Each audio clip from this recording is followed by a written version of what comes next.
每一天，牧师家己做伙祈祷。今仔日是5月18。以赛亞書40章29節安尼講：夜靜的人，以屬因開力；軟弱的人，以互因能力。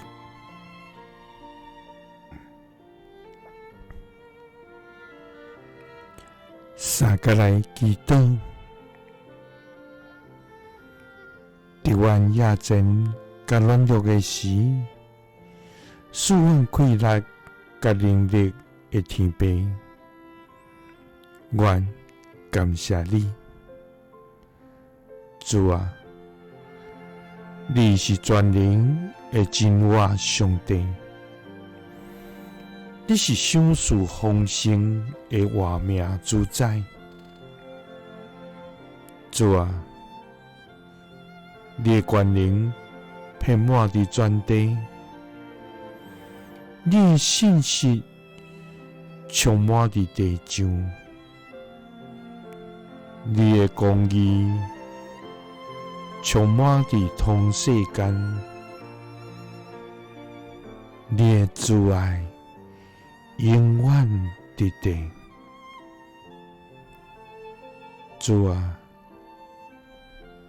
對永遠到永遠，你是阮的上帝，你的疼痛永無改變。主啊，阮來到你的面前，將阮夜靜的心、軟弱的靈、無開力毋情的身軀，全然交託予你。主啊，求你賜阮到夜用的恩典，互阮通贏過世上一切艱難甲挑戰。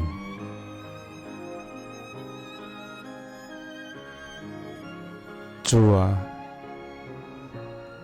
夜靜的人，你要賜因開力；軟弱的人，你互因能力。祈禱是奉主耶穌基督的聖名，阿們。